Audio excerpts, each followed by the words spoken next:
Okay, number 1 says, if h of y equals 3y minus 1 over y squared plus 1, find h of negative 1. Okay, so the meaning behind this is we're just simply going to plug in negative 1 in for y and then evaluate that, okay? So my recommendation is anywhere you see a y, put a parentheses first. And then I'm simply going to go into these parentheses and fill them in with negative 1, because we're replacing y with negative 1. So I'll put a negative 1 here and a negative 1 here. Now if you do 3 times negative 1, you get negative 3 minus 1 will give us negative 4. And this is, you got to be careful here, because negative 1 squared means negative 1 times negative 1, which is positive 1, and positive 1 plus 1 is 2. So once we get to that point, you just have negative 4 divided by a positive 2, and that is just going to be a negative 2. So your answer to number 1 will be negative 2.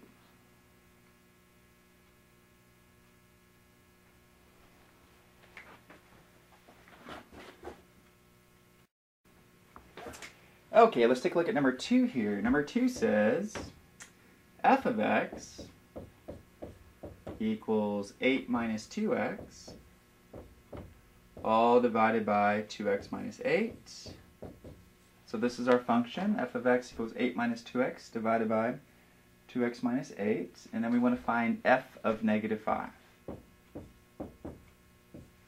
Okay, so very similar to the last problem, I'm going to copy down this expression. Anywhere there's an x, I'm going to put a parentheses at first, and then I'm going to fill in that parentheses with a negative 5. So here we go. We have 8 minus 2, put a parentheses where that x is. We have 2 parentheses minus 8. Okay, great. So I'm going to put in a negative 5 right here, and a negative 5 right here. And so for the numerator, you have 8 minus 2 times negative 5 is negative 10. So you have 8 minus a negative 10, which is 8 plus 10. In the bottom, you have 2 times negative 5, which is negative 10. Negative 10 minus 8 is negative 10 minus 8.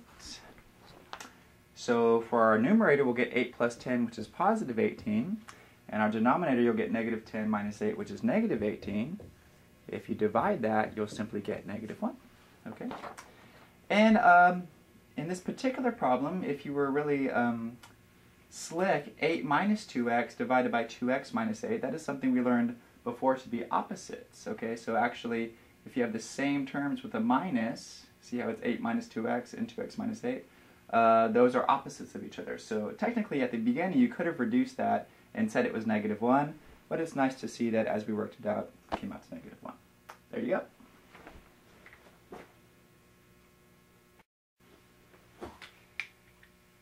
Okay, number 3 says you have the function f of b equals b plus 4 divided by 3b minus 7. And the directions for this one are to find the domain of this function. Okay, when I have an irrational expression or irrational function like this, the thing that I want to key in on is the potential for a 0 in the denominator. Because in math, a 0 in the denominator is undefined, okay? So this function will be defined anywhere except places that cause a 0 in the denominator. So the way I attack this problem is I look at the denominator, and I want to try to figure out what will make that equal to 0. Okay? Once I figure that out, then anything that makes the denominator equal to 0, we're going to say those can't be in the domain.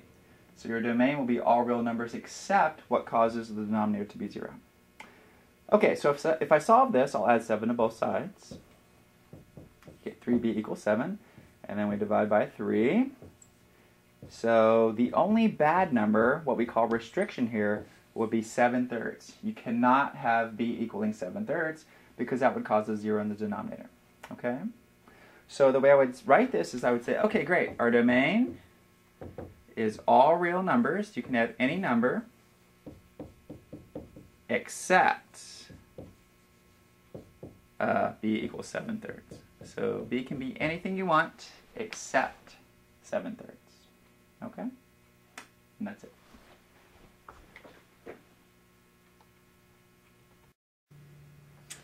Okay, let's take a look at number 4 now.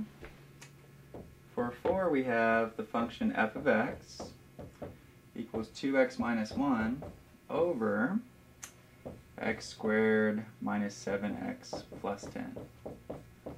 Okay, so very similar to the last problem, we're going to key in on the denominator here, and we're going to try to figure out what makes this denominator equal to 0, if anything. Unfortunately, this one's a little bit harder than the last problem because you have this trinomial, x squared minus 7x plus 10, and we're trying to figure out when will that equal to 0. Okay? So if you go back and look at your factoring strategy, you could either try trial and error or AC method for this one. So I'm just going to go right to trial and error and see if I can get this guy factored for when this could equal 0. So I'm going to try x and x, and with 10 I'm going to try 5 and 2. And since this is minus and this is plus, we'll try minus minus here. So this would be my first guess. So I wanted to just double check that it's right before I continue. So x times x is x squared. X times negative 2 gives me negative 2x, and then a negative 5x will give us our negative 7x middle term. And then of course negative 5 times negative 2 will give us positive 10. So using our zero factor property, if this times this equals 0, we can set both equal to 0 because both of these will give solutions. And so if I add 5 to both sides here, we'll get x equals 5. If I add 2 to both sides here, we'll get x equals 2. Okay, so again, think about what we just did. We found that 5 and 2 are both numbers that will cause your denominator to equal 0. So the question here for number 4 is to find the domain. The domain is everything except 5 and 2. Okay? So again, when you write it out, your domain is all real numbers except 5 and 2. Those are the only ones that we can't have because they cause zeros in the denominator. Okay, let's see number 5 here. Your directions are to reduce this thing. So we have 24 a to the third b to the fifth over 16 a4 b squared. Well, the good news is this is very reducible because everything is factors. These are all being multiplied in the top. These are all being multiplied in the bottom. Okay? So if I start with just the numbers in front, 24 and 16, I'm looking for the highest number that can go into both of those. So we can start with 8. 8 goes into 24 3 times, and 8 goes into 16 2 times. So I've reduced the number parts. Now we have a to the fourth power and a to the third power. That means there's a times a times a in the top, and there's a times a times a times a times a. There's 4 of them in the bottom. Okay, so we can reduce that, and that still leaves 1a in the bottom. Similarly, there's 5 b's being multiplied up here, and there's 2 being multiplied down here, so we can reduce 2 of those, and you're just left with 3 in the top. So it's kind of messy here, but our answer should be 3 times b to the third divided by 2 times a.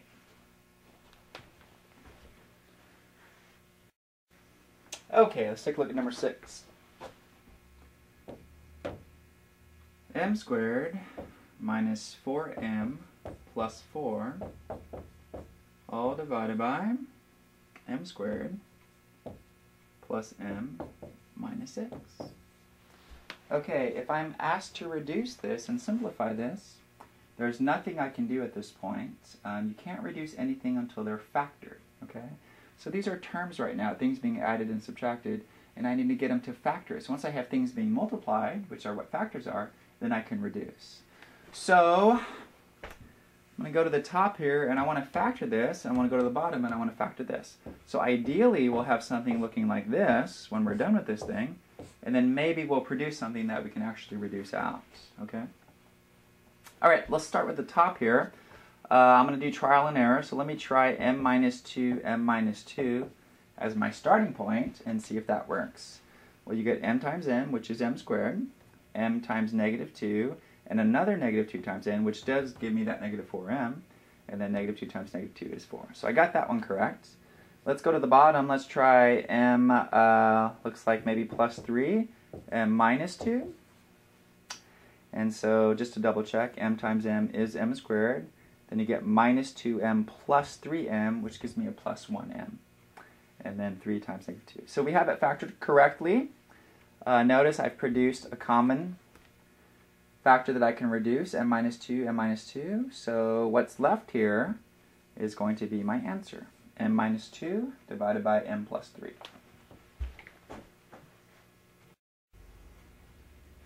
Okay, let's take a look at number 7.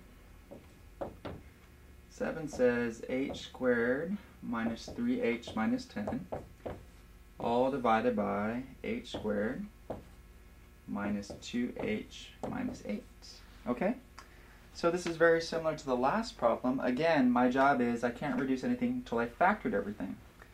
So ideally I want everything factored, and then hopefully we produce something that we can reduce, something common. So this guy, I'm going to try h and h, and I'm going to try 5 and 2. And let's see, how about a minus 5 and a plus 2 to start? And then let's see if this works. You get h squared plus 2 minus 5, which gives me the minus 3. And negative times 2 is negative 10. So that worked out great. And for this guy, let's try h and h. And let's try 4 and 2. And so a minus 4 and a plus 2. H times h is h squared. H times positive 2 minus 4h does give me a negative 2h. And negative 4 times 2 is negative 8. Okay? And so again, just like the last problem, this factor here and this factor here is the same. So we can reduce that out. And then your final answer will be h minus 5 divided by h minus 4. And that's as far as we can go for that one. Okay, let's take a look at number 8. We have b squared x over 6 a squared y times 3a to the 4th y to the 4th divided by x squared b to the 3rd. Okay, so these are all factors, and that's great. And since we're multiplying, you go straight across, and we're going to reduce as we go. So basically, it's just a top to bottom reducing, and reduce everything that we can. Okay, so let's see here. There's a lot to do. I have a b squared and a b to the 3rd, so there's 3 b's down here, and there's 2 up here. So I can reduce that out, and it just leaves 1 b right there. I have an x here and an x squared down here, so there's 1x here, there's 2 down here. So we can reduce that out, and it just leaves 1x down here. 3 and 6, 3 goes into 6, 2 times. You have 2 a's in the denominator, 4 a's in the numerator. So 2 of those will go away, and this will just become an a squared. We have 4 y's in the numerator, just 1 y, so we can reduce out 1 y, and that becomes a 3. Okay, again, it got a little bit messy, but hopefully we could follow this. And so now I'm left with an a squared and a y to the 3rd in the numerator. That's all that's left here and here. And I have a 2, an x, and a b in the denominator. So a squared y cubed over 2xb.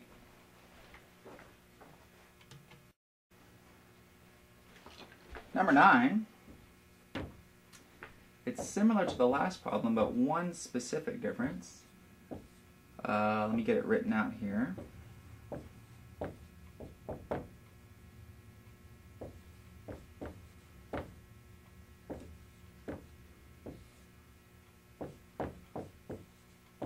So it's division. And the way we handle division is we're going to change this to multiplication. And when I do that, you just have to flip the second fraction. And then the problem becomes identical to the last problem. So let's do that real fast. We have 7a squared b, 3ab squared, times, changing this, you got to flip it. So 14ab over 21a squared b squared. Okay? So just like the last problem, there's a lot of things that we can reduce. I'll start here with the 7 and the 21. 7 goes into 21 3 times. I have an a squared in the top and an a squared in the bottom. That cancels out. I have a b here and a b here, so I can cancel out one of the b's. So now it's just b to the first power. We have an a here and an a here. We can cancel that out. We have one b here, one b here. We can cancel that out. So everything in the numerator is gone except for 14.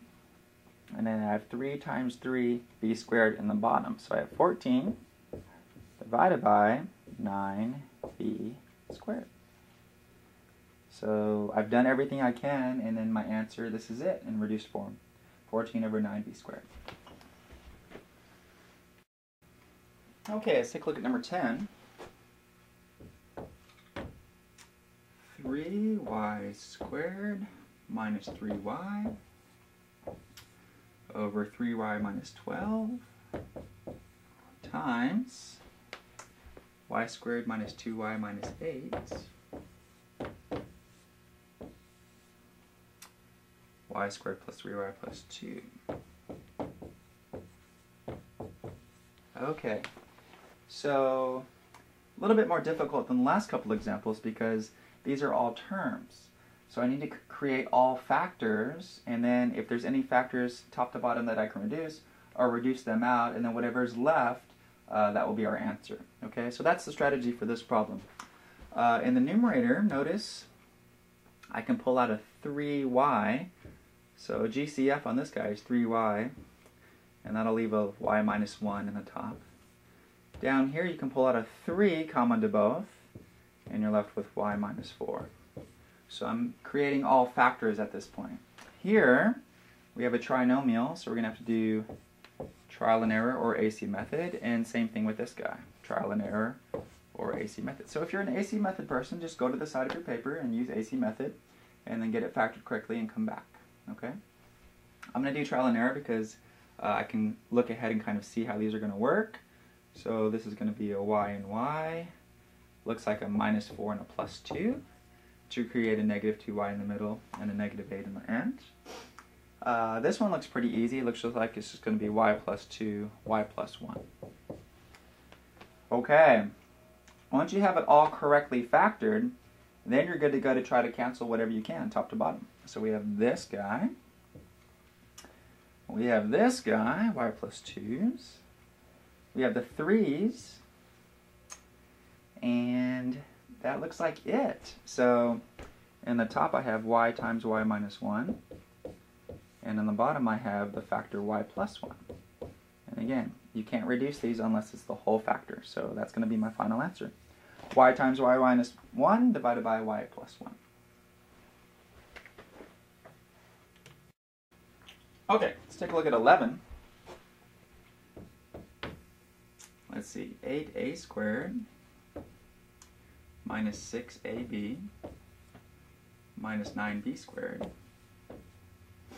divided by 6a squared minus 5ab minus 6b squared divided by, so again, on number 11 it's a divided by, but I'm going to go ahead and change it to a multiplication right now. Change it to multiplication and then flip the second fraction. So this will be a 9a squared plus 12ab plus 4b squared. And the bottom will be 4a squared plus 11ab plus 6b squared. Okay, so these all look really difficult. Got a lot of big numbers in here. So again, your choices are trial and error or AC method. And in some of these, the AC method might be the better way to go. I'm not sure. I haven't tried it yet. So let's start with this top one here. Actually, let's do AC method on all of these. If I start with this guy, we have 8 times a negative 9, which is negative 72. So I need factors that multiply to give me negative 72, but add up to negative 6. Okay? So if I look at the breakdown of 72, we have, well, we have 1 in 72, we have 2 in 36, let's see, 3 and what? 3 goes into 72. to 24. Let's see, 4, does 4 go into 72? 1, 18 maybe? And I want a difference of 6.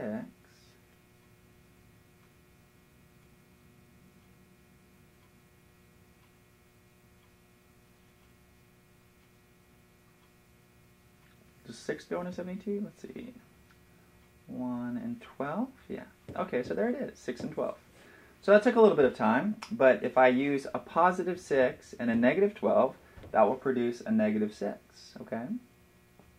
So great. I'm going to use positive 6 and negative 12 for this top one. So I'm going to erase this so I can do that.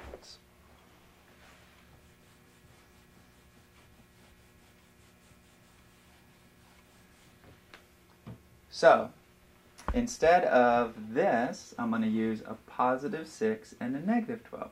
So my new numerator is going to be 8a squared. Whoops. Try this off a little bit. 8a squared plus 6ab minus 12ab minus 9b squared. So that's my new numerator for the top. Okay, let's go to the bottom. 6 and negative 6 gives me a negative 36, and I want a difference of 5. Okay, so again, I'm using AC method on this. 6 times negative 6 is negative 36, but I want a difference of negative 5. Okay, so that one's not too bad. If I use 9 and 4, I can get a negative 5. So I'll use a negative 9 and a positive 4. So here we go. 6a squared, negative 9ab, plus positive 4ab minus 6b squared. Okay? I'm using AC method, and I'm going to factor these in just a second. Let's move over to here. We have a positive 9 and a positive 4, which is 36, and I want a difference of 12. Okay? So that'll be easy. It'll just be 6 and 6. So 9a squared plus 6ab plus 6ab plus 4b squared. And then the last one, 4 times 6 is 24, and you want a difference of 11, right? So that'll be 8 and 3, or sum of 11, I mean. So 4a squared plus 8ab plus 3ab plus 6b squared. Okay? So again, I'm using AC method on all of these, and because I've been doing trial and error on the last several. And again, the way the AC method works is you have to figure out what your A times your C is. 4 times 6 is 24, and you need two numbers that multiply to give you 24 but add up to 11. So that's going to be, my magic numbers there will be 8 and 3, and that's why I used 8 and 3 here. Okay. For this one, 9 times 4 is 36, and I need magic numbers to add up to 12. Well, 6 times 6 equals 36 and adds up to 12. That's why I broke those to 6 and 6. Okay? Okay, great. Once I get to that point, now I can factor 4-term polynomials by grouping. So I'll group the top, and I'll group the bottom, and then I'm just going to factor everything as much as I can, and then reduce whatever I can. Okay, so this is a pretty long, difficult problem, but let's keep continuing here. So we have 8a squared and 6ab. So both of those contain a 2a. So I'm going to pull a 2a out. And then I'll have a 4a plus 3b. Here I'm going to have a minus. With 9 and 12 we can take out a 3 and a b.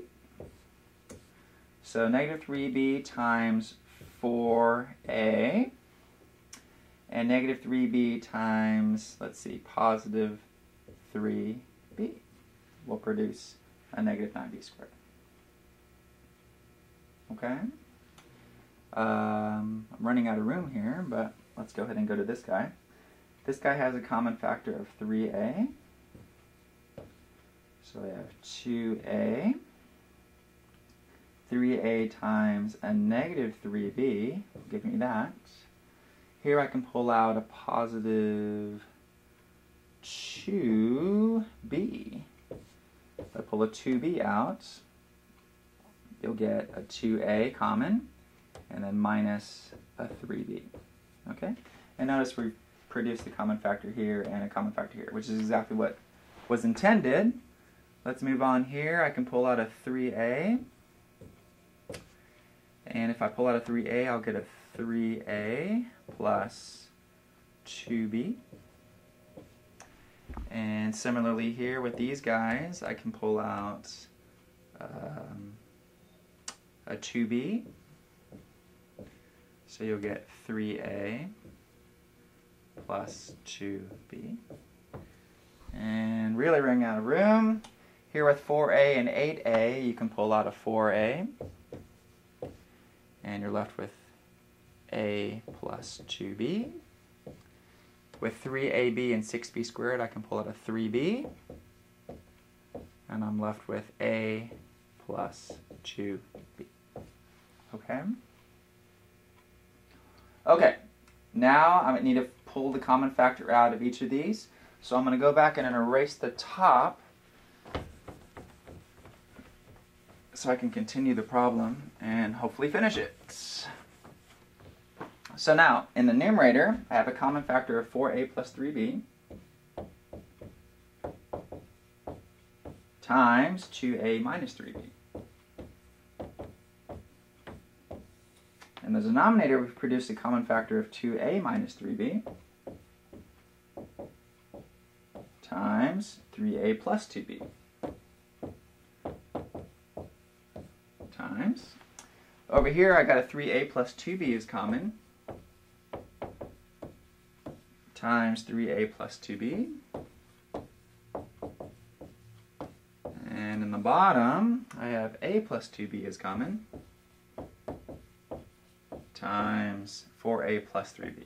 My goodness.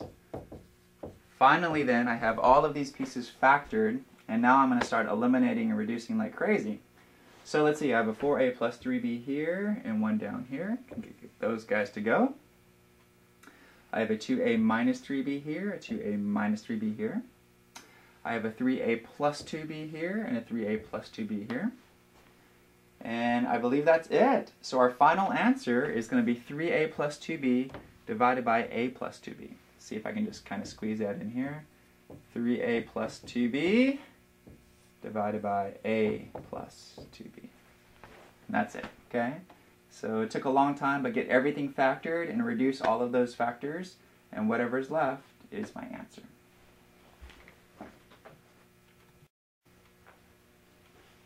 Okay, let's take a look at number 12. X squared minus 4 divided by 2b minus bx. And again, it's a division, so I'm going to go ahead and flip that and change it to a multiplication right now, times 2b plus bx over x squared plus 4x plus 4. Okay? So again, same stuff. We're going to factor, reduce. Whatever's left is going to be our answer. So in the top, difference of squares. That one's easy. X minus 2, x plus 2. In the bottom here, you can pull a b out, and that's pretty much it. You get 2 minus x. In the top here, we can pull a b out, and you get 2 plus x. And in the bottom here, it's just a trinomial, x plus 2, x plus 2. Okay? Alright, what do we have? We have a x plus 2 and an x plus 2. 2 plus x is the same as x plus 2. Okay? We have a b and a b. Oh, wow. And this is one of our special cases in reducing. I think I talked about this earlier in the practice test. X minus 2 and 2 minus x, they're not the same, but they're exact opposites of each other. So those can cancel. You just have to put a negative 1 somewhere. Okay? And since everything else canceled, our whole answer here for this problem is just negative 1. Okay, let's take a look at 13. 5m over 2n plus m over 2n. Okay, so we're adding two rational expressions and they have the same denominator. So that makes our lives kind of easy. So the rule is you keep the denominator and you add the top. 5m plus m is 6n. Okay? And then I reduce if I can. 6 times n divided by 2 times n. 6, 2 goes into 6 3 times. So I have 3 times m over n. And that's it. That one wasn't too bad. Okay, let's take a look at 14. 2x plus 3 over x squared minus x minus 30 minus x minus 2 over x squared minus x minus 30. Okay, similar to the last problem, they had the same denominator, so my directions are, my rule is, keep the denominator, x squared minus x minus 30. In the numerator, you have 2x plus 3, and you have to be a little bit careful. Whenever there's a minus sign, the minus goes to everything in the second denominator, or second fraction, I'm sorry. So this minus I put in parentheses because that's going to distribute to both terms. Okay? Okay, so continuing this problem, you're going to have 2x plus 3 minus x plus 2 when you distribute that minus. So 2x plus 3 minus x plus 2. In the denominator, there's not much I can do with that, except I do notice it can be factored. So let's try to factor it. So we get x and x. We get 6 and 5. Let's see, it looks like minus 6 and plus 5 to get that factored correctly. In the top we have 2x minus x, which is x. We have plus 3 plus 2, which is 5. And what do you know? We've produced a common factor. So after all of that, that actually can be reduced. So it just leaves a 1 in the top and an x minus 6 on the bottom. So your final answer is 1 divided by x minus 6. Okay? So be careful, there's a couple tricky areas here. This minus distributes to both of those. So that's going to give you a minus x and a positive 2. And then the denominator can be factored. So factor it, and then it can be reduced. Okay?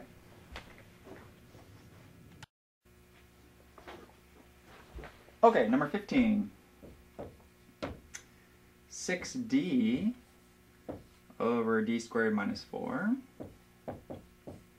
minus 3 over d plus 2. Okay, so this problem is a little bit more difficult because we don't have the same denominator. Okay? So I want to see what created this denominator, and that one's not too bad. It's a difference of squares, d minus 2, d plus 2. This denominator is just d plus 2. Okay? So before I can go further to do this problem, I have to create the same denominator.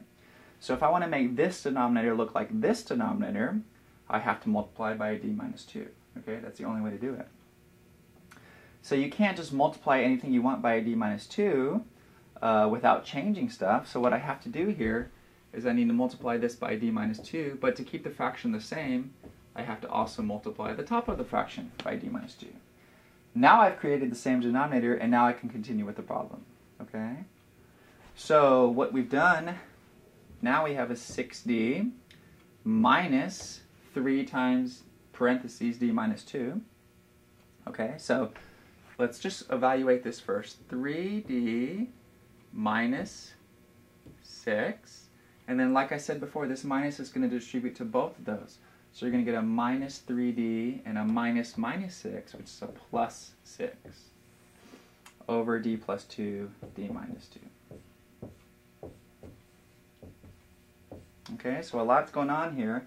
I had to get the same denominator first. To do that, I had to multiply the top and bottom by d minus 2. Then I had to distribute here 3d minus 6, and then this minus distributes to that. So you get a minus 3d and a plus 6, which is where that came from. Now 6d minus 3d is 3d plus 6. And of course that can be factored further, so I'm going to pull a 3 out. And you get a d plus 2, which can be reduced with that d plus 2. So let me just fill these back in. And then finally, these d plus 2's cancel out. And your final overall answer is simply 3 divided by d minus 2. And that's as far as we can go. Okay, let's take a look at 16. 16 we have 3, and I have p squared plus 4p. I'm going to go ahead and factor that as I go on this one, so I save some board room. So that's going to be p parentheses p plus 4 minus 2, and again over here we have p parentheses p minus 4. Okay. Now unfortunately these are not the same denominator, so I need to create a common denominator, and to do that I'm going to have to take all the pieces from both denominators. They both have a p, great. So that's common. One has a p plus 4 and one has a p minus 4. So this big 3 factor thing is going to be my common denominator. Okay? So moving from this denominator to this denominator, you've clearly put in a p minus 4. So I need to multiply the 3 times a p minus 4. Okay? So I'm putting in a p minus 4 here because I've put a p minus 4 down here. Okay, now I'm going to distribute that. You'll get a 3p and you'll get a minus 12. Similarly over here, going from this denominator to this denominator, you're putting in a p plus 4, which means in the top I have to put in a p plus 4. And I'm going to distribute that. You're going to get a 2p plus 8. Okay? And as I keep mentioning in all these problems, this minus sign is going to distribute to both of those terms. So this is going to leave me 3p minus 12 minus 2p minus 8. That minus goes with both of those guys. And the denominator is still, of course, the same. Okay? Now, 3p minus 2p is just a single p. Negative 12 and negative 8 is negative 20. That's not going to do too much. So this is it.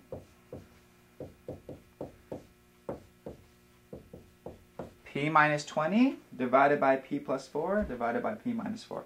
If there was something that could be reduced, I would reduce it, but since nothing can be reduced, that's it.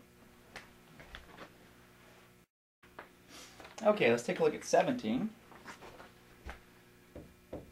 We have 5x over x minus 3 plus 2 over x plus 6, and then let's break this guy down. X squared minus 3x is x times x minus 3.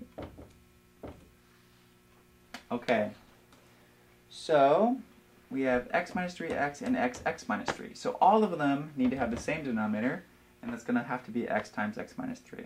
Okay, so let's see if I can just do that right here. I need to multiply this by x. So if I multiply the bottom here by x, you have to multiply the top by x. So that'll make that an x squared. I'm going to multiply this by x minus 3. So I have to multiply the top by x minus 3. And now they all have the same denominator of x minus 3. So I'm just going to have a big numerator, but I know my denominator is just this. Okay? In the top I have 5x squared. This multiplies out 2x minus 6, and then plus 6. Okay, so that leaves 5x squared plus 2x. 6 and 6, negative 6 and 6 is 0, so that's it for that. And now I can pull an x out, and so I'm left with 5x plus 2 over x minus 3. These x's can reduce, and so your final answer is just 5x plus 2 divided by x minus 3, and that's as far as we can go. Okay, on number 18, again, we're dividing fractions, so I'm just going to change it to a multiplication right now. So change it to times and flip over the second fraction. 4 over 6y minus 12. Okay? So anytime you're dividing a fraction, you change its multiplication and flip over the second or bottom fraction. Now I can factor. You get 4y minus 2 over 16 times For this guy, you can pull the 6 out. Y minus 2. Now everything is being multiplied, and I can start reducing. So y minus 2, y minus 2. Well, 4 times 4 is 16, which will reduce with that 16. And everything is gone except for a 1 on the top and a 6 on the bottom. So your answer is just 1 over 6. Okay, number 19, very similar to number 18. M plus 2 over m minus 2 times, flipping the top, you have m squared minus 4 over 2m plus 4. Okay. Now this m plus 2 and m minus 2, you can't do anything, so I'm just going to put parentheses there. This guy is a difference of squares, which can be factored m minus 2, m plus 2. Okay, so that is that. And this guy, can pull the 2 out, m plus 2. Okay, so I have m plus 2 over m minus 2 times, you have m minus 2, m plus 2, all divided by 2, m plus 2. Now everything is written as factors, and I'm ready to start reducing. M minus 2's, m plus 2's. All that's left now is m plus 2 divided by 2. Okay.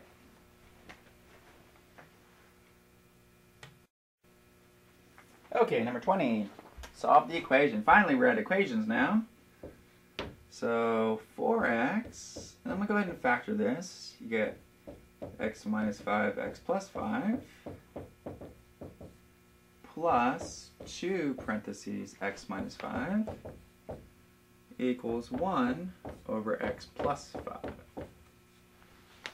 Okay. Anytime you're solving an equation, because there's an equal sign, with rational expressions, your first step is to state restrictions, okay? So if there's any numbers that are bad, things that could cause your denominator to be 0, you have to state those first. Because at the end here, if I say, oh, my answer is x equals 5, well, clearly that can't work, because if you plug in x equals 5, you're going to get a 0 in the denominator. Okay, so that's why it's our first step. So I'm going to get that out of the way. X cannot equal to positive 5, and x cannot equal to negative 5. Those are the only two bad numbers, because both of those cause zeros in one or more of these denominators. Okay? Once I get that out of the way, then, since I have an equal sign in an equation, I handle things a little bit differently for problems like this. I'm going to multiply everything by the least common denominator to clear out all of those fractions. Okay? So I'm literally going to put x minus 5, x plus 5 on the tops of all of these fractions, just so I can reduce. Okay? So if you do that, if you put x minus 5, x plus 5 on the top of all of these, so if I just kind of squeeze them in here,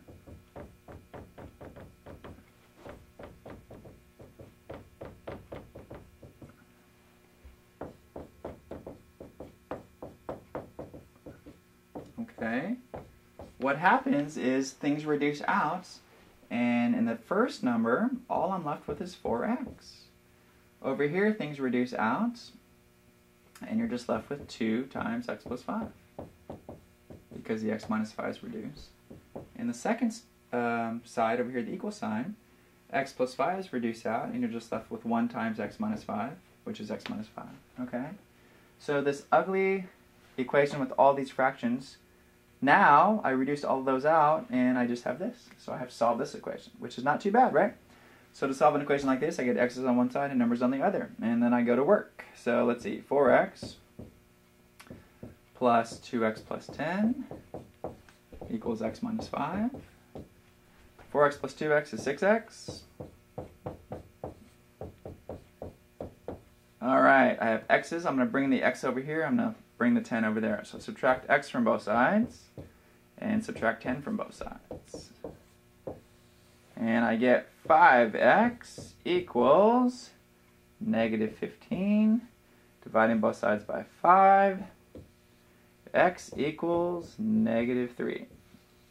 Just double check that that wasn't one of our restrictions, which it wasn't. So my answer here is x equals negative 3. That is the only solution to this original equation. And you're done. X equals -3.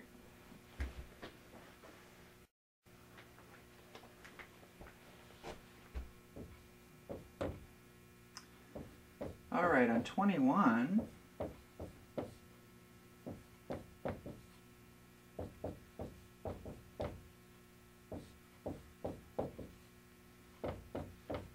so these guys, the x and the 1, don't have a denominator, so I'm just going to put a 1 in there just to make it look simpler for me. You have an x minus 2, which is common to all of them. Okay, so my only restriction on this problem is x cannot be 2. That's the only one that would cause a 0 here and here. Okay, so that is also my least common denominator, so I'm going to put an x minus 2 on the tops of all of these. Okay? And then in these two, it'll go away, but in these, it won't. So I'm going to have just putting an x minus 2 on all the tops and then reducing out. This is what you should be left with. X times x minus 2 plus 14 equals 7x plus x minus 2. Okay, because in this x minus 2 and this one, they don't cancel, but in here they do. So those just are left like that. Okay, and then as I start to multiply this out, you're going to get an x squared minus 2x plus 14 equals 7x, and x is 8x minus 2. Okay? Now, in the last problem, we didn't have any x squared terms, so you brought the x's together and the numbers on the other side. When you have an x squared term, things change. You get 0 on one side and you try to factor it. So my strategy is to bring the 8x and the 2 over here and then see if we can factor this bad boy. So this be 0 here, and I have x squared minus 10x plus 16. Okay, so now the question is, can I factor this? And hopefully we can. So it looks like minus 2 and minus 8 will work. And just double check your math there that this comes out to x squared. Minus 8 and minus 2 is minus 10, and negative 2 times negative 8 is plus 16. So that does work. And so I have two potential answers. X could equal 2 here, or x could equal 8. I just have to go back and check with my restrictions. And of course, we did restrict 2, so x cannot equal 2, even though it was one of my answers. So that answer we call is extraneous. It's not a solution. So the only solution for this problem is x equals 8.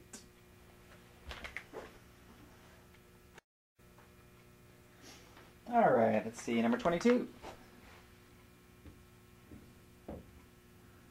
We have 1 over a equals 1 over b plus 1 over c, and we're solving for b, okay? So, my first step here on this problem is your LCD is ABC, okay? And so I'm going to put ABC on all the tops. ABC, ABC, ABC, okay? And again, A, B, or C could not be 0 here, because if any of those were equal to 0, it would be undefined. So keep that in mind. All right, once I put A, B, C on all the tops, let's reduce. And this is going to leave just B times C. This is going to leave A times C. And this is going to leave AB. And our directions were to solve this for B. So notice I have a B here and a B here.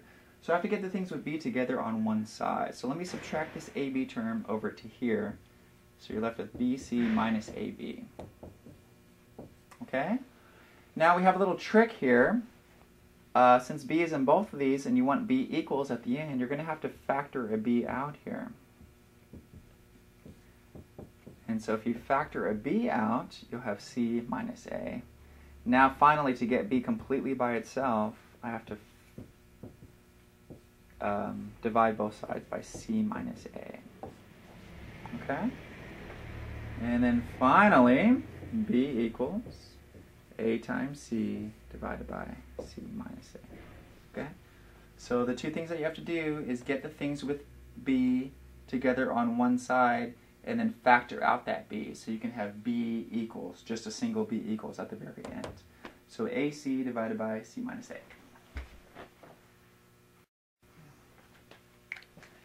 Okay, 23 is an absolute value equation. Absolute value of 11 minus x equals 6. Okay? So with an absolute value equation, these are pretty simple. The distance, we want to know all the numbers whose distance from 0 is 6. Okay? And there's only two numbers that are exactly 6 units away from 0, and that's positive 6 and negative 6. So to solve this problem, you're going to take whatever's inside here, which happens to be 11 minus x, and you're going to set that to 6, and that'll give you one answer. But you're also going to set it to negative 6. Okay, because if this thing inside equaled 6 or negative 6, the absolute value of that would equal 6. So you have two equations to solve. Okay, to solve this equation, if I subtract 11 from both sides, you get negative x equals negative 5, so therefore x equals positive 5. That's one answer. Over here, if I subtract 11 from both sides, you get negative x equals negative 17. So dividing or multiplying through by negative 1, you get x equals 17. So two answers, 5 and 17. And luckily, you can check these pretty easily. If I plug a 5 here, 11 minus 5 is 6. The absolute value of 6 is 6. Okay?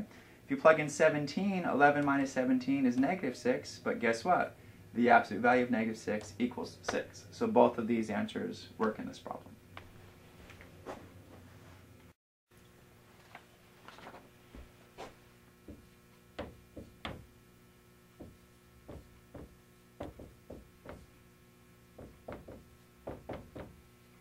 Okay, on 24, it's similar to 23, but there's a couple of steps. We have to get this isolated first, okay? So you guys need to subtract 3 from both sides, and you have 2 times the absolute value equals 2. Now I need to divide both sides by 2 because I have to get this by itself first. So if I divide both sides by 2, now we're actually at the beginning of 23 where you have the absolute value equals to a number, okay? And just like number 23, you take whatever's inside, that could equal to 1, or whatever's inside could equal to negative 1, and both of those would still be equal to 1 in absolute value. Okay, so solving this problem, if I subtract 5 from both sides, you get negative x equals negative 4, so therefore x has to equal 4. That's one answer. And subtracting 5 from both sides on this problem, you get negative x equals negative 6. So if you multiply or divide by negative 1, you get x equals 6. And again, you can check both of these. So come right here.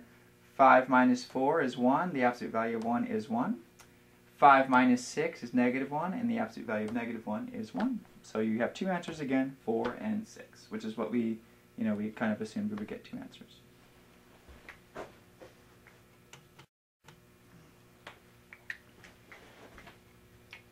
Okay, number 25, you have 5 minus 4x greater than or equal to 26. Okay, and I ask you to solve it, graph it, and put in interval notation. So, the first things first, I want to solve it, which is to get x by itself. So let's subtract 5 from both sides.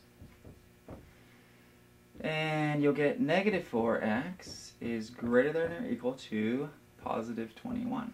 Okay? And then at this point, I need to divide both sides by negative 4. And anytime you multiply or divide by a negative, it's going to change the direction of the inequality symbol. Okay? So I'm going to get x is less than or equal to, unfortunately, 4 doesn't go into 21 evenly, so we're just going to put negative 21 fourths. Okay? So I've solved it at that point. The next thing I want you to do is graph it. So 0 is here somewhere, negative 21 fourths is here somewhere. It's less than or equal to, so close dot and everything to the left. Okay, and then interval notation is our shorthand notation to represent this graph. So it starts all the way from negative infinity, and it goes up to negative 21 fourths. Because it's a closed dot here, an equal sign, you're going to do a bracket. Okay? So I solved it, I got x by itself, I graphed it, and then this is the interval that represents that graph.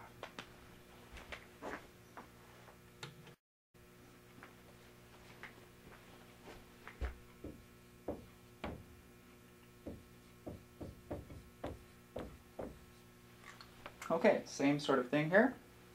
Let's get x by itself by adding 12 to both sides. And we have 3x is less than 18. Well, that works out nice, because if I divide by 3, x is less than 6. Okay, so that's part 1. It's solved. To graph less than 6, let's put 0 in the middle. Let's put 6 out here. Less than 6 is an open circle, and everything to the left. Okay? Now again, with interval notation, it's where does it start and where does it stop.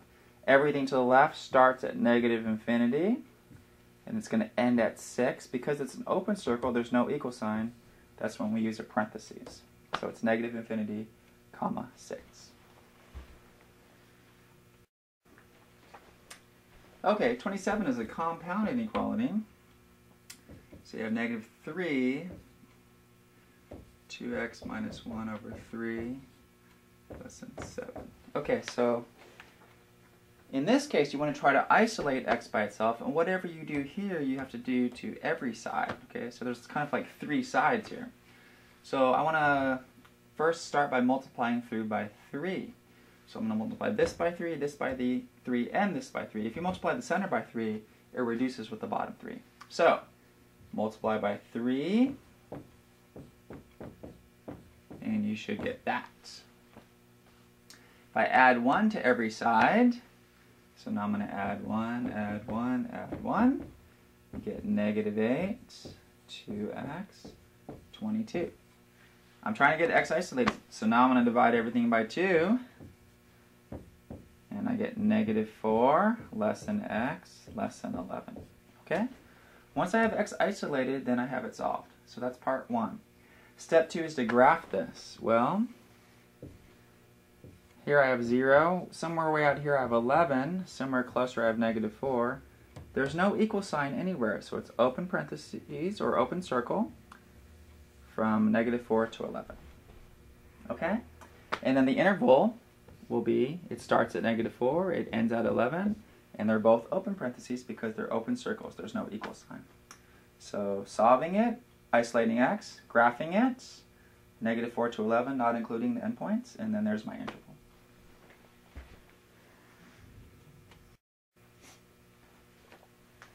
Okay, 28 is an absolute value inequality. And so the way we handle this guy, it's a less than. So 3x minus 11, an absolute value less than 21. Okay, so if the absolute value of something is less than 21, it's less than 21 units away from 0. So it's close to 0 on the number line, okay? So whatever's inside here is going to be less than 21, but it's also going to be bigger than negative 21. Because once you get past negative 21, you're going to be further than 21 units away from 0. So to solve this problem, you're going to make it a compound inequality. Less than 21, but greater than negative 21, whatever's inside. Okay? So that's how you solve a problem like this. And then it's very similar to the last problem, right? Whatever you do to try to isolate, you do it to all 3 sides. So I'm going to add 11 in the middle, add 11 on this end, add 11 on this end. Okay? So let's see, we'll have negative, if I add 11 to that, 10 is less than 3x. If I add 11 to that, we'll get 32. Then I'm going to divide everything by 3. Again, all 3 sides. So negative 10 thirds less than x. Does that go in evenly? Nope. 32 thirds. Okay. So it's kind of ugly, but that's it. And then my interval, or my graph, I'm sorry, will be, let's say 0 is here, negative 10 thirds is here, and positive 32 thirds out here somewhere. Open circle. And then my interval, open parenthesis, negative 10 thirds, open parenthesis, 32 thirds. Okay? And that's it.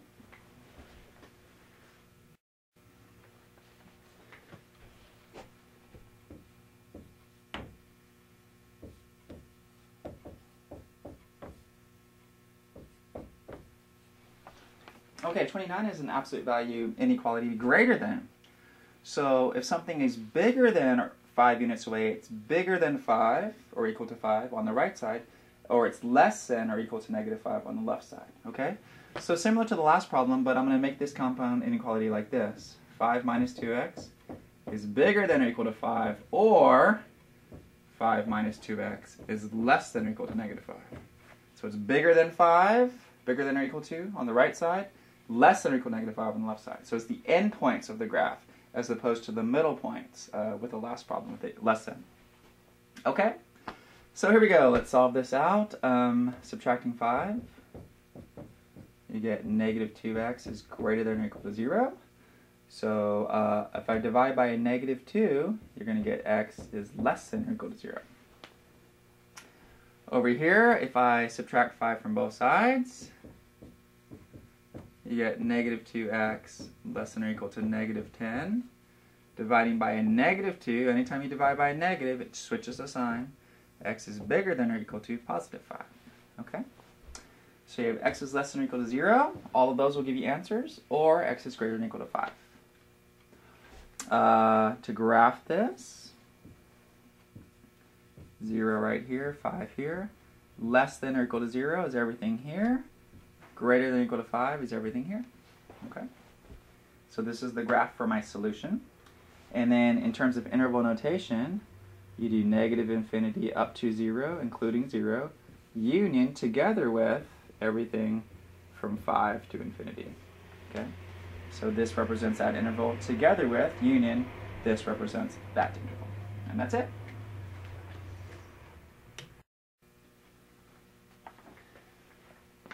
Okay, 30, we're supposed to evaluate f of g of negative 2. Okay, so the meaning behind this is to do g of negative 2 first, and then whatever that comes out to be, do f of that. So g in this problem is 5x plus 7, so I wanted to put a negative 2 in for that. So g is you take 5 times whatever you put in and plus 7. So if I want to do g of negative 2, this is what you get. Negative 10 plus 7, which is negative 3. Okay, so if g of negative 2 is negative 3, to solve this, now I need to do f of negative 3. So f is this guy. Again, very similar to earlier on in the practice test where I said you're basically replacing x with whatever number you're putting in here. So if I'm going to put a negative 3 right here, I do it here and there. And so this will be it to solve this problem. You're going to have negative 3 squared, which is 9. 9 times 3 is 27, plus negative 6 plus negative 1. So 27 plus negative 6 plus negative 1 is positive 20. And that's it, okay? So you have to do g of negative 2 first, plug negative 2 into the g formula. Whatever comes out is negative 3, so now I have to do f of negative 3. I plug negative 3 into the f formula. When you get that out, it comes out to be 20. Okay, on part B on number 30, we're asked to do g of f of x. So whatever f of x is, you're going to plug that into g. Okay, so f of x is 3x squared plus 2x minus 1. So I want to do g of 3x squared plus 2x minus 1. Okay? And again, your g formula looks like this. G of something is you take 5 times that something and add 7. So I'm literally going to dump that guy right there. So you have 5 times 3x squared plus 2x minus 1 plus 7. And I can't do much with this. I'll just distribute and simplify it out.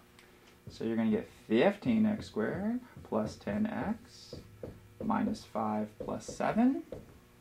And of course, minus 5 and 7 we can simplify. So 15x squared plus 10x plus 2. And that's as far as I can go. So your answer is g of f of x. You're plugging in f of x into the g function formula. You get 15x squared plus 10x plus 2. Okay, now we're finally at the word problems. So let's take a look at 31. This is we have rate times time equals distance, but this is a jobs done problem, so I'm going to use JD for jobs done. And we have two people here. It says Sam and Frank. Okay, so I want to fill in these boxes. So Sam can inspect the plant in 3 hours. So he does one plant in 3 hours. Frank can do one plant in 7 hours. Okay? And then we don't know how long they're going to work, so I'm just going to use T for time. And then rate times time, so this is Sam's jobs done is T over 3, and Frank's jobs done is T over 7. Okay? The question says, working together, Sam plus Frank, how long will it take them to get just one job done, right? Inspect the plant once. So T over 3 plus T over 7 equals 1. That's the number of jobs done they're going to do. Just inspect the plant one time. Okay, this is not too bad. Let's solve this. I'm going to multiply everything through by 21 to clear out fractions. Okay, so I'm going to get here 7t plus 3t equals 21. So 10t equals 21. And divide both sides by 10. And then the time is 2.1 hours. So it takes Sam 3 hours to do it by himself. Frank could do it in 7 hours. So both of them together, it only takes 2.1 hours to inspect this plant. Okay? And that's it.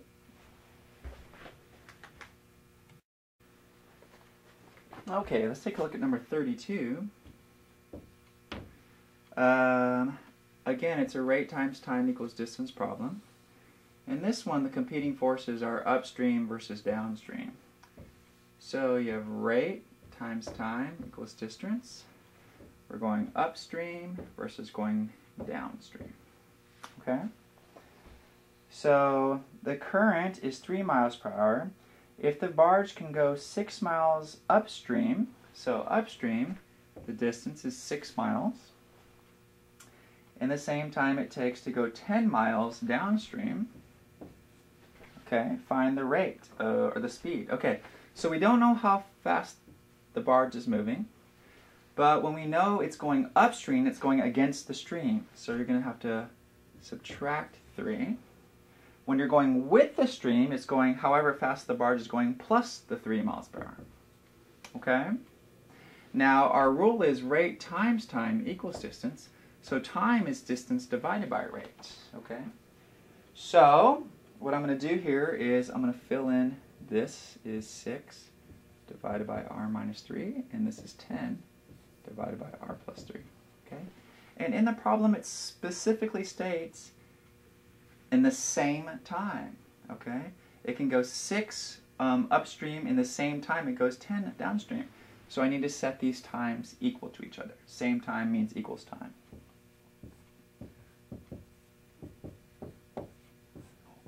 Okay? So here's my problem to solve.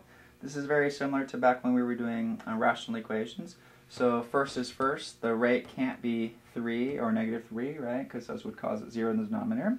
So just double check that as we solve this. So I'll just cross and multiply here. So you have 6r plus 18 equals 10r minus 30, right?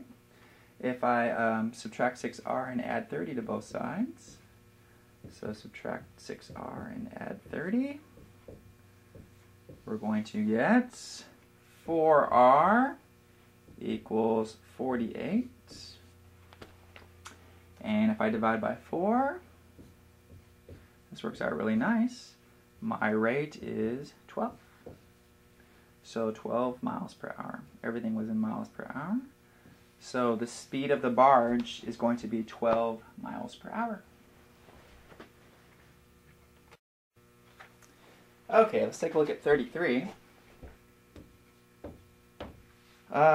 Direct variation. Okay, so let's define some stuff. Let's let A be the amount of water. Okay. And this is in gallons, apparently. So that's in gallons. Let's let D be the diameter, and that's in inches. Okay, so we have amount of water in gallons, and we have the diameter of the pipe in inches. Now it says the amount of water, A, directly varies with the square of the diameter. So you have your K constant and D squared, square of the diameter. Okay, then you're going to have two equations to solve. The first equation, you need to figure out what K is. And then once we have K, we're going to replace this equation and solve for what we're trying to find, okay? So it gives us, in the first equation, 200 gallons of water when the diameter is 6 inches. So it's 200 gallons when the diameter is 6 inches. So 6 squared here, which is 36, okay? So 200 equals 36K, and if I divide both sides by 36, this will give me what K has to be. Okay, so I'm just going to reduce this down. Let's see. Let's do 4. 4 goes into 250 times, and 4 goes into 36 9 times. So there's my K. It's 50 over 9. Okay? Then I'm going to go back up to the original equation, and I'm just going to replace that. So A equals 50 over 9 times D squared. Now, you can give me an amount, and I can give you a diameter, or you can give me a diameter, and then I'll give you the amount. So let's see what it gives us. It gives us a 12-inch diameter. Okay, great. So the amount is going to be 50 over 9 times 12 squared. Okay? So I think at this point I'm ready to go to my calculator. So we have 50 over 9 times 144. And let's bring out the calculator and see what that comes out to.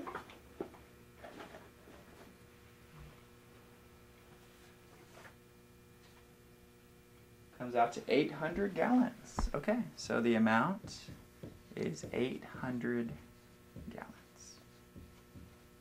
Okay, and that's it. So again, set up the equation first, and then use the information to figure out what your constant K is.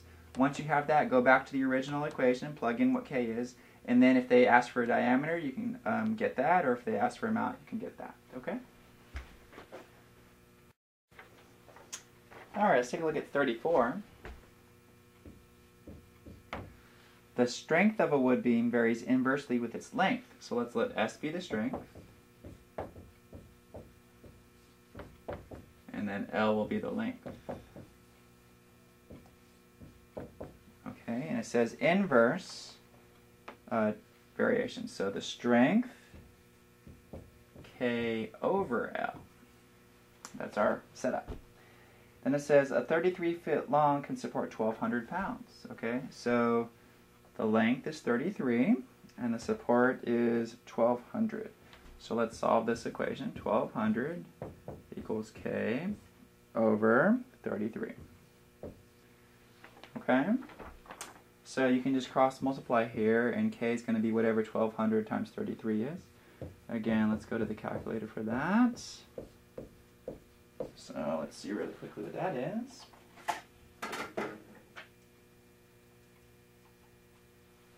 $1,200 times 33 comes out to 39,600. So now go back to my original equation. S equals 39,600 divided by L. Okay. Now I'm ready to solve whatever's asked of me. And they ask us how much weight can a similar beam support if it's 23 feet long. So they give us S, or we're solving for S, I'm sorry, 39,600 over, they give us L, 23. Okay, so again, go back to my calculator, divide by 23, and you get about 1,721, so 0.73, so roughly, approximately 1,721.739 pounds. Okay, something around that. And that's it.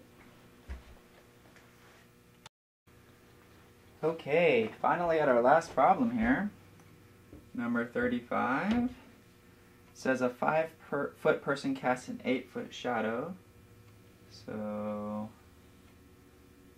5-foot person casts an 8-foot shadow. Let's say the sun's over here somewhere, something like that.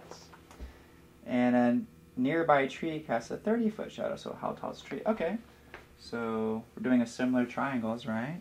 So the tree, we don't know the height of the tree, but we know it casts a 30-foot shadow. Okay, so similar triangles. 5 is to 8 as x is to 30. That's the equation that we're going to solve. 5 is to 8 as x is to 30. And then again, as I've done a lot of times in this practice test, let's cross multiply here. So we have 8x equals 150.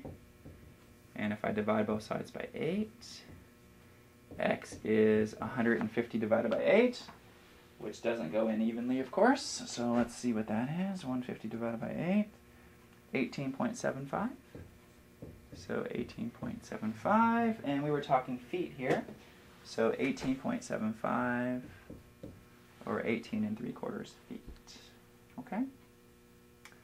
And that's it. Your real test will be very similar to this practice test, so please go through, review all of these examples, make sure you can do all of them easily, and you will be fine for the test, okay?